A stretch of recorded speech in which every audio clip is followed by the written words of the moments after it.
All right. So, question number 1. Is it okay to hold your wiener dog and kiss her like this? Kitties.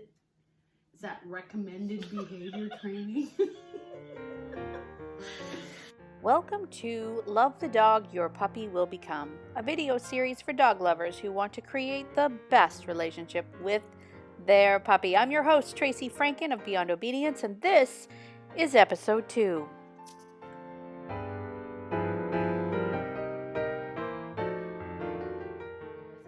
Actually, you know what? Let's start with we could actually start with that question because it is a good question. Because I ended the first one by saying that she is really, really cute, which she is, and why that is going to be her downfall if we let it, and the reason why we need to talk about that.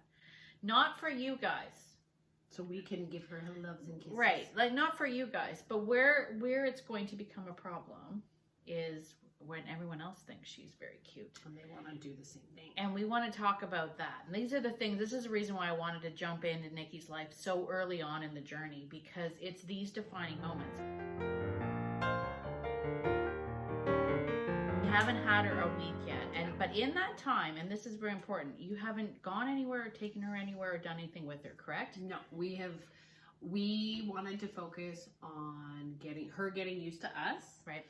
And socializing her and just getting the cat-dog relationship in the house. Because that's a big thing right now, and that's what's developing. Yes. We should put developing this week. Yes. Cat-dog relationship. She would like to sleep beside the cats, and the cats are not ready for that type of relationship. No, they need a lot more but invites to dinner before they sleep with the puppy. Right. Like, that's not how that rude.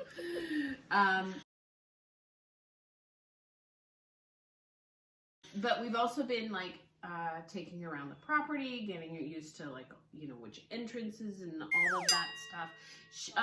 The big points of the first week that you've done incredible, right? Haven't invited a bunch of people over, except for me. Because I had. Although lots of people will disagree with me, but I think this is where, believe it or not, COVID actually became our friend. People thought it was the most horrible thing because we didn't get out and socialize our dogs as much. But in essence, for me, this is actually a great opportunity to teach people the value of socialization. Your socialization isn't like, let's get everyone to touch the dog, pet the dog, play with the dog, all that stuff. Socialization is actually teaching the dog how to experience the world around them. And more importantly, how to make you the most important part of that experience. So this first week, just hanging out with you guys, allowing her to figure out who feeds me, what's my routine, what's the pattern of predictability here is the most important thing for her, because she went from an environment of learning everything she needs to know about the world from her siblings. Was born there, raised there. She knows that it's familiar. She knows exactly what is expected. Then and this is going to sound mean, but we rip her from that reality. Look what she's done. We're not paying attention. Yeah. Excuse me. So we're going to talk about how that's a hard no. I would assume. I'm not going to make up your rules, your house rules for you, but that's a hard no. And that might start off with moving the pillow that allows her to access that. So we're going to do that. So we rip these dogs from their reality, and we rip them from a structure that is very clear to them, right? The communication between their parents and whatnot. That to them is very clear. Then we bring them into our home, and then what do? The first thing that we want to do is we want to love them, right? We don't necessarily think about showing them exactly what's expected. So within this first week, I always recommend don't invite anybody over unless it's me.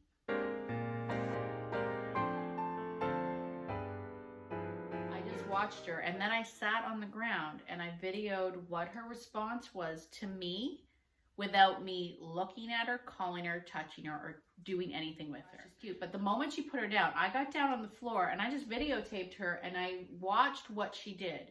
And the reason for that was I wanted to see what her response was to a stranger. And it was very interesting.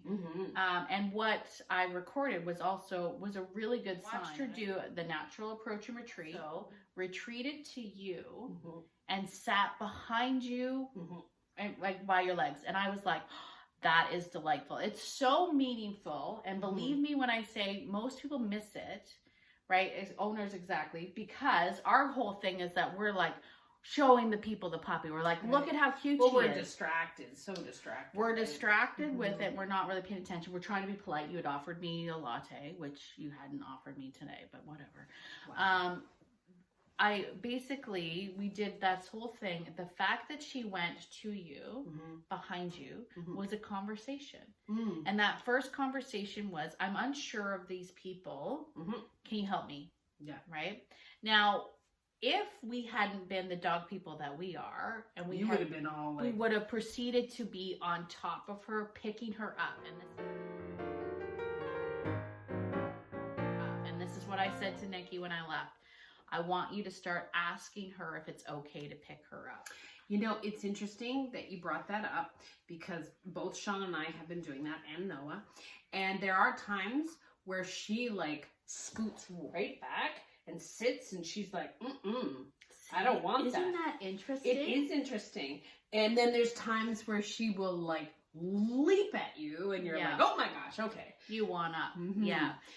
And you know what? If you hadn't have brought that to my attention or made that like, you know, something to watch out for, I wouldn't have even thought. I would have just scooped her up, grabbed her. We do that all the time. Yeah. We are primates with thumbs, and we like our thumbs. We like to grab things. We like to pick things up. We like to hold things, but dogs don't have thumbs. This isn't a normal thing for dogs. And unfortunately, like all puppies go through it because all puppies are small, and we pick them up. We pick them up and we put them in our face. We can't help it. We just want to. We put them in our face. And we also like to hold them like babies. Like baby sausages, right? We make this face and we put them in our face. And so for our dogs, right? Their first impression of us is human must like to be greeted that way.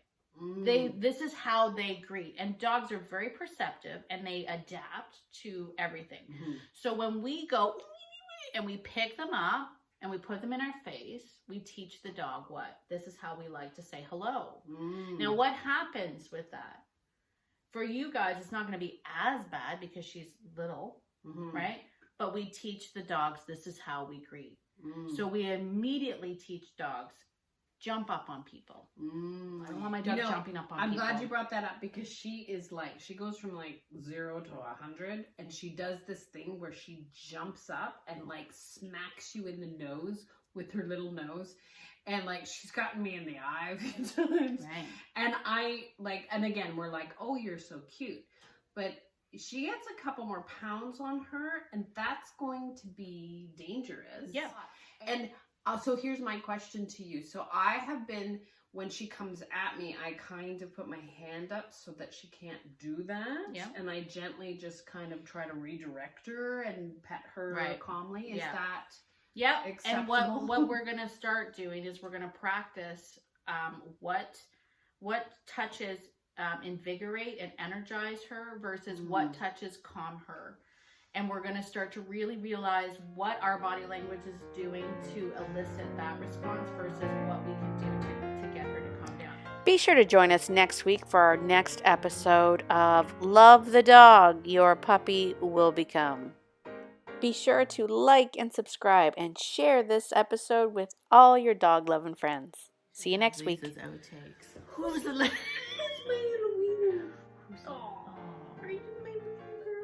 Actually, I'm going to tell you, I was already offended when you called her a wiener dog. It's so offensive. Okay, I'm sorry. Who's my little sausage dog?